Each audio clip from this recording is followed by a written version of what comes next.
Hello दोस्तों, आप सबका स्वागत है आज के नई वीडियो में। दोस्तों, जैसा कि आप सबको पता है कि हमारी परसेंटेज की अभी 3 क्लास कंप्लीट हो चुकी हैं और ये हमारी परसेंटेज की दोस्तों न्यू चौथी क्लास है। दोस्तों, ये हमारी कौन सी है? परसेंटेज की, मतलब प्रतिशत की कौन सी क्लास है? ये चौथी। अभी 3 क्लासों में हमने पहले में कुछ भिन्नों के बारे में पढ़ा था और तीसरी क्लास में, दूसरी क्लास में भी कुछ भिन्नों के बारे में पढ़ा था और जो तीसरी क्लास थी उसमें हमने ट्रिक्स के बारे में जानकारी ली थी। और अभी हम चौथी क्लास में भी कुछ ट्रिक्स और देखेंगे, कुछ नियम और देखेंगे जो कि बहुत मोस्ट इम्पोर्टेंट हैं और आगे क्वेश्चन में भी उनका बहुत यूज़ है। मतलब क्वेश्चन को हम या तो बेसिक तरीके से लगा सकते हैं या ट्रिक से लगाते हैं तो जल्दी सॉल्व हो जाता है। तो आइए शुरू करते हैं। तो शुरू करने से पहले दोस्तों, अगर चैनल पर नए हो तो चैनल को प्लीज़ सब्सक्राइब करें, लाइक करें एंड शेयर ज़रूर करें। ठीक है दोस्तों, तो आइए शुरू करते हैं। ट्रिक है हमारी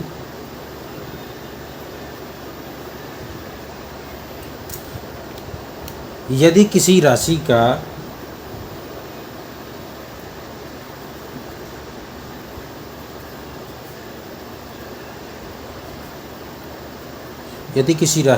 A% पहला व्यक्ति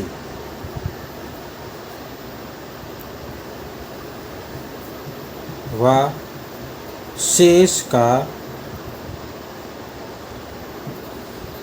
B% दूसरा व्यक्ति व शेष राशि का C% तीसरा व्यक्ति। ठीक है, आ रहा समझ में? तथा अंत में X राशि बचती है। ठीक है दोस्तों, तो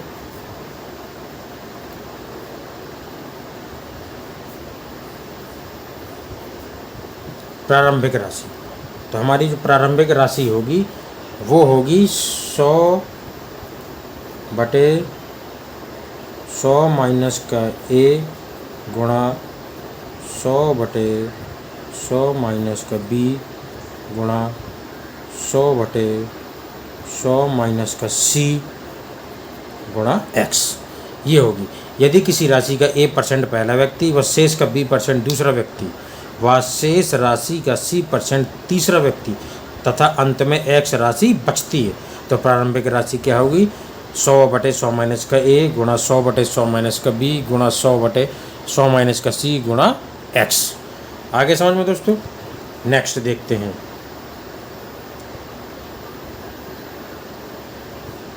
अब इसी में देखिए,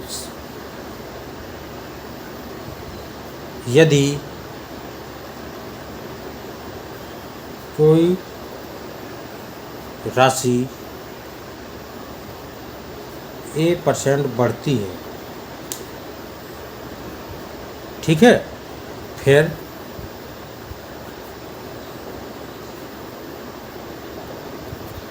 B% बढ़ती है और फिर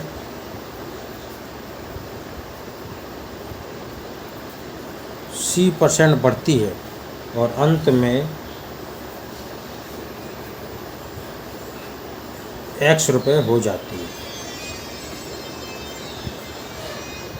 मतलब कोई राशि पहले A% बढ़ेगी, फिर B% बढ़ेगी, फिर C% बढ़ती है और अंत में X रुपये हो जाती है। ठीक है दोस्तों, तो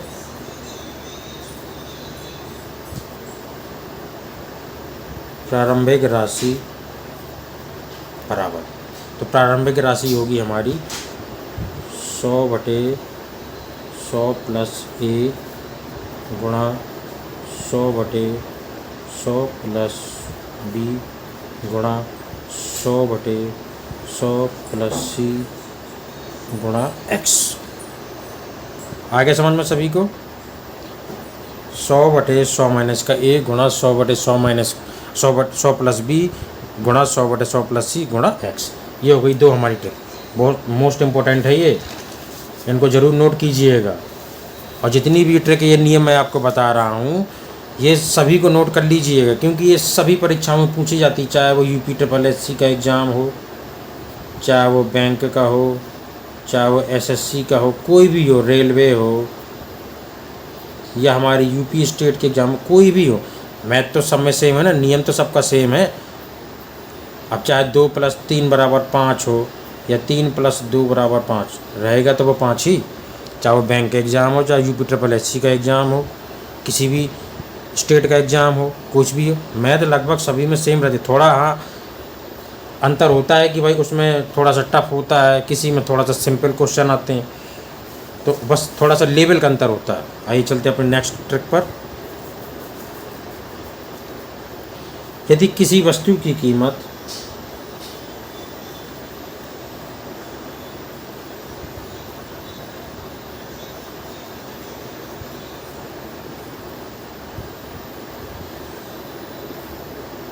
X%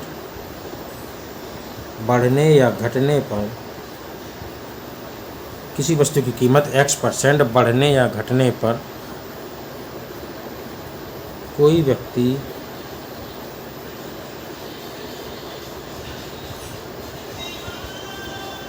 Y रुपए में 1 किलोग्राम वस्तु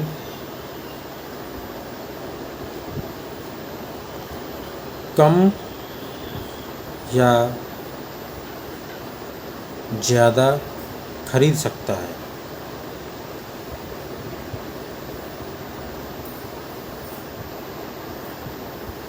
तो यदि किसी वस्तु की कीमत X% बढ़ने या घटने पर कोई व्यक्ति Y रुपए में 1 किलोग्राम वस्तु कम या ज़्यादा खरीद सकता है, तो बढ़ा हुआ मूल्य, तो बढ़ा या घटा मूल्य ये हो जाएगा XY/100 × A। यदि किसी वस्तु की कीमत X% बढ़ने या घटने पर कोई व्यक्ति Y रुपए में 1 किलोग्राम वस्तु कम या ज़्यादा खरीद सकता है, तो बढ़ा या घटा हुआ मूल्य बराबर XY/100A।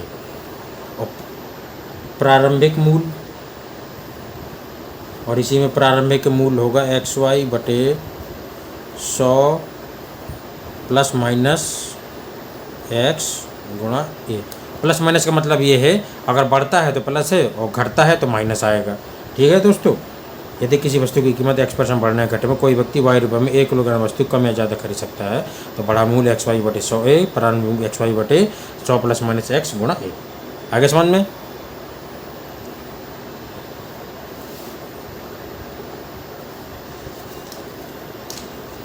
आइए आगे चलते हैं। नेक्स्ट है हमारी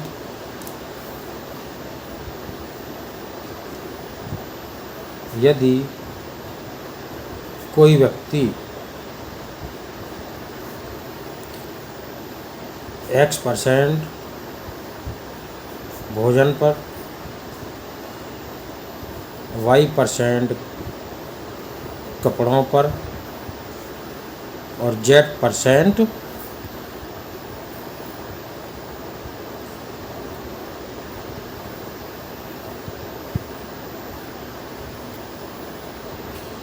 खर्च करता है,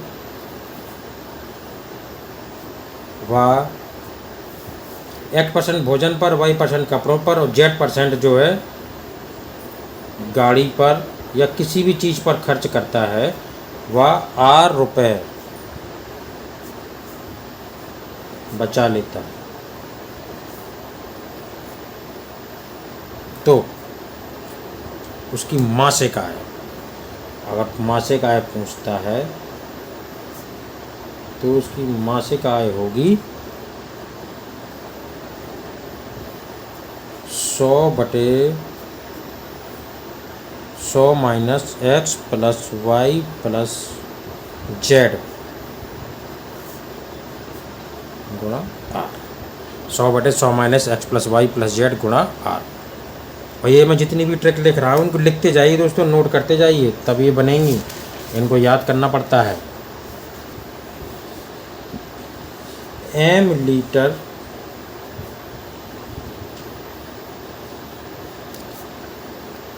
या मिश्रण में x% अम्ल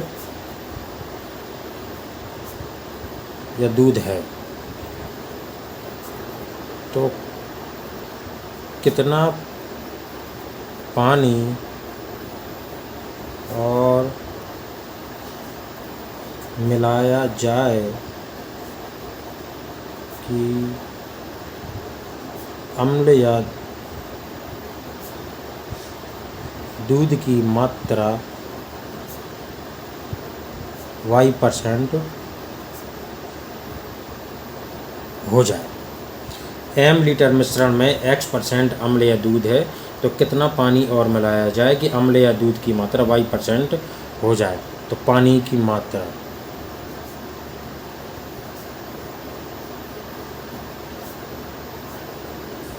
m इंटू एक्स माइनस को y अपॉन y। ठीक है दोस्तों।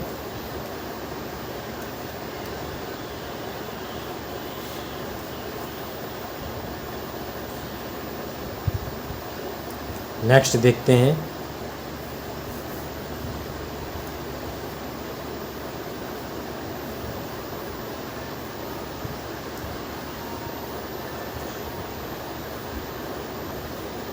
परीक्षार्थी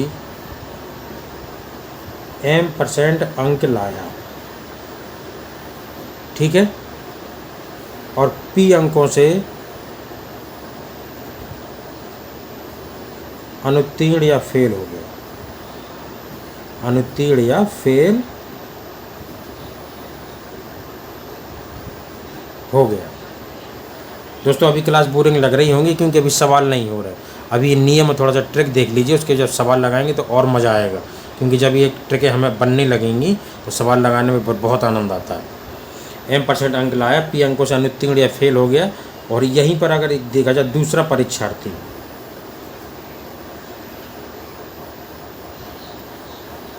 दूसरा परीक्षार्थी है वो n% अंक लाया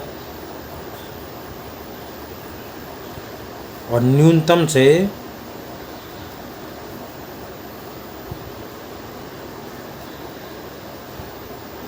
q ज़्यादा अंकों से उत्तीर्ण हो गया, उत्तीर्ण हो गया। ठीक है दोस्तों, तो पूर्णांक बराबर होगा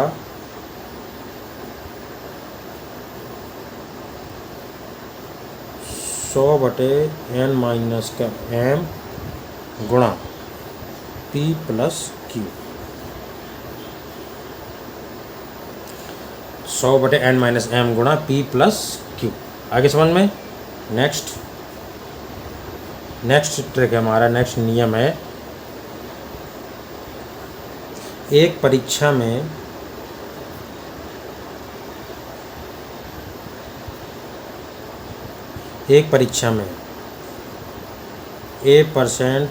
A% गणित में B% अंग्रेजी में C% दोनों विषयों में अनुत्तीर्ण या फेल हो गए।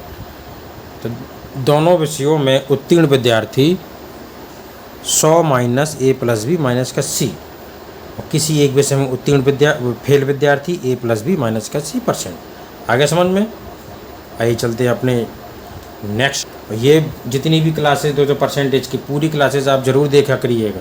इसमें बिल्कुल निःशुल्क, बिल्कुल फ्री पढ़ाई है, 1 रुपया नहीं देना है किसी को, और बिल्कुल बेसिक से एडवांस तक पढ़ाया जाएगा दोस्तों। ये हमारी गारंटी, वादा है हमारा।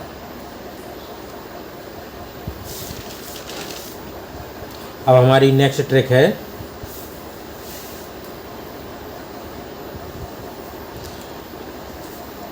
एक परीक्षा में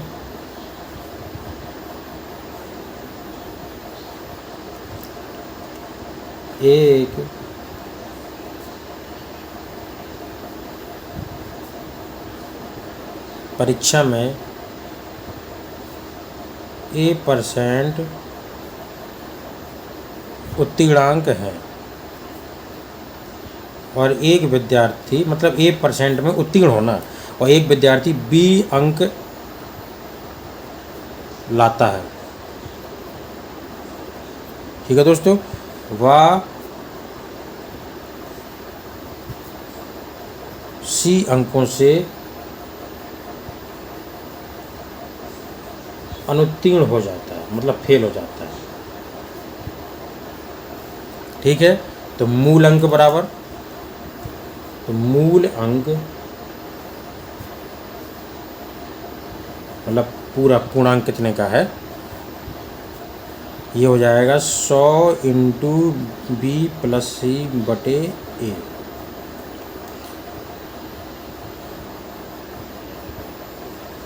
बी लड़कों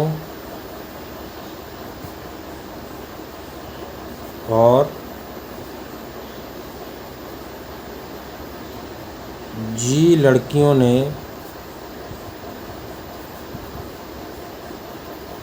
भाग लिया। ठीक है, 20% लड़के व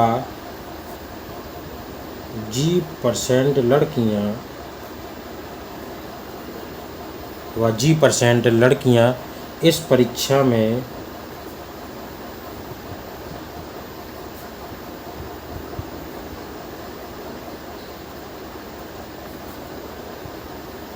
उत्तीर्ण हुए। बी लड़के और जी लड़कियों ने भाग लिया और 20% लड़के और G% लड़कियां इस परीक्षा में क्या हुई, पास हो गई। तो कुल विद्यार्थियों में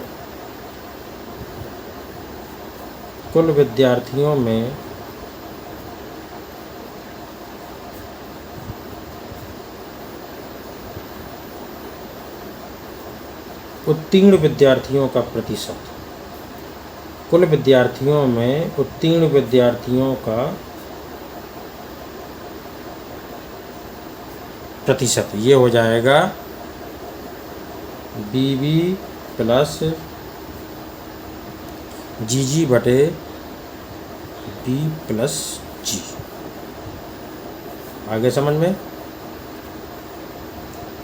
BB प्लस GG बटे B प्लस G प्रतिशत। ठीक है दोस्तों। नेक्स्ट हमारी अभी थोड़ा चुनाव से संबंधित है, वैसे भी चुनाव आने वाले हैं।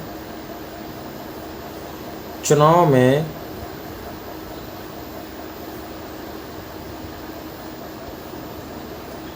एक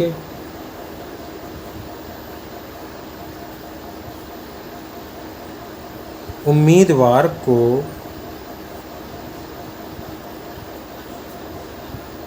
चुनाव में A% वोट मिले।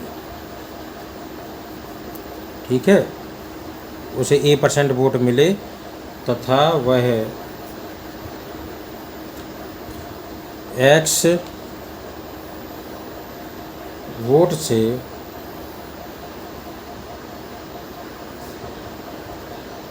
जीत या हार गया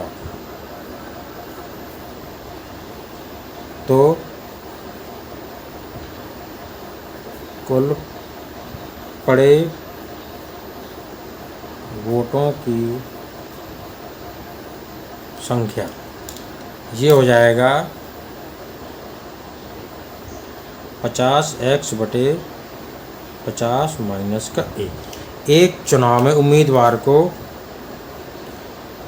चुनाव में A% वोट मिले तथा वह X वोट से जीत या हार गया तो कुल पड़े वोटों की संख्या हो जाएगी 50x बटे 50 माइनस का 1। आगे समझ में।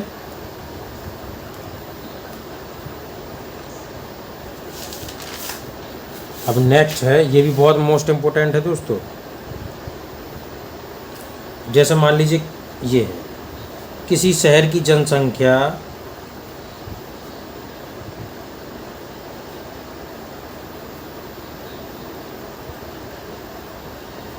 P है।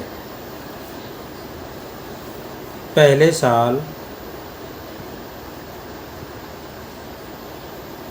साल बढ़ी या घटी,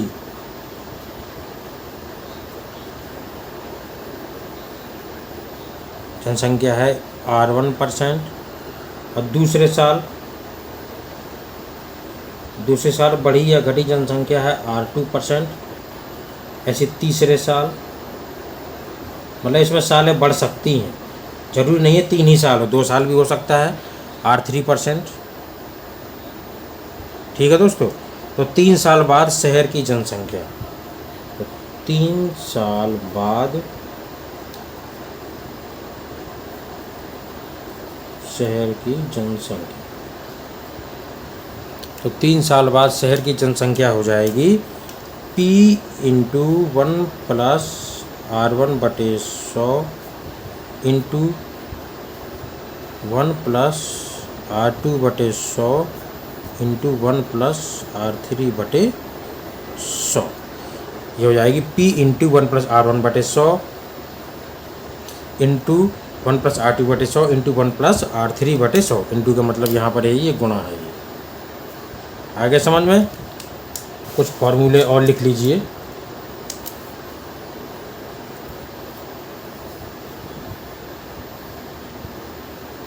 मूल्य गुणा खपत बराबर हो गया व्यय। एक ये फॉर्मूला है, मूल्य गुणा खपत बराबर होता है व्यय। ठीक है दोस्तों। आय बराबर व्यय प्लस बचत, ये हो गया आय का। आय बराबर व्यय प्लस बचत। इम्पोर्टेंट फॉर्मूले हैं ये दोस्तों, इनको ज़रूर याद कीजिएगा।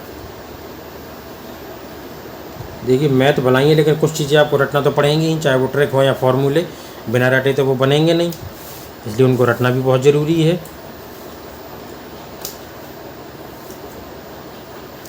कार्य बराबर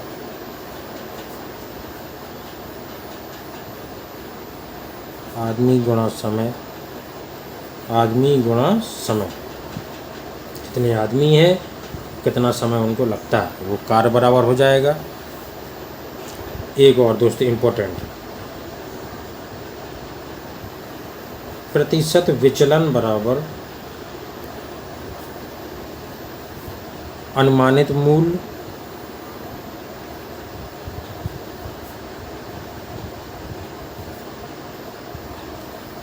माइनस सटीक मूल्य बटे सटीक मूल्य। ये आपको क्वेश्चन जब लगाएंगे, सवाल लगाएंगे, तब ये सब समझ में आ जाएंगे। प्रतिशत विचलन बराबर हो जाएगा अनुमानित मूल्य माइनस सटीक मूल्य बटे सटीक मूल्य। आगे समझ में? सटीक मूल्य गुणा 100। सॉरी दोस्तों, इसमें एक चीज़ और रहेगी, गुणा 100। ठीक है दोस्तों, ये हमारे बहुत इम्पोर्टेंट हैं। कुछ एक आठ और लिख लीजिए। आयकर बराबर होता है आय गुणा दर।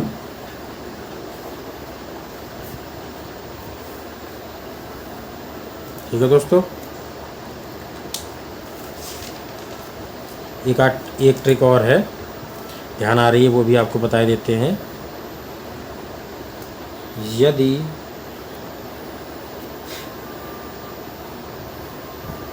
किसी वस्तु का मूल्य 1% कम हो जाता है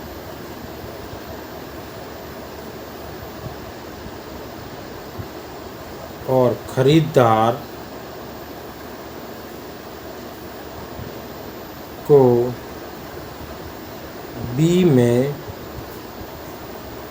C किलोग्राम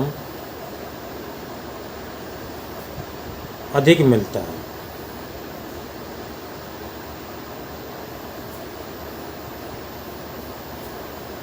तो वस्तु का प्रति किलोग्राम नया मूल्य AB/100C।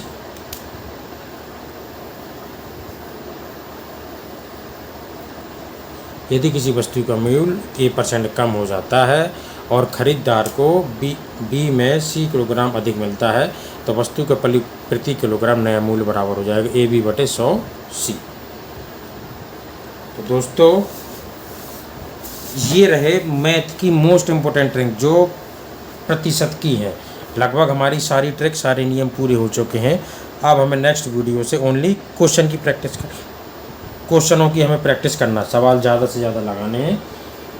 ठीक है दोस्तों, तो आज के लिए इतना पर्याप्त है। मिलते हैं नेक्स्ट वीडियो में। अगर वीडियो अच्छी लगी हो दोस्तों तो चैनल को प्लीज़ सब्सक्राइब करें, लाइक करें एंड शेयर ज़रूर करें दोस्तों। हमें आपसे कुछ नहीं चाहिए, सिर्फ एक सब्सक्राइब, एक लाइक और एक शेयर। बहुत से लोग वीडियो देख तो लेते हैं दोस्तों, लेकिन ना तो सब्सक्राइब करते हैं, लाइक नहीं करते, शेयर नहीं करते हैं। हम आपके लिए बिल्कुल मुफ्त में कितनी मेहनत करते हैं, तो दोस्तों थोड़ा सा हमारा भी सपोर्ट कीजिए, सब्सक्राइब कीजिए, लाइक कीजिए, शेयर कीजिए। ठीक है दोस्तों, मिलते हैं नेक्स्ट वीडियो में।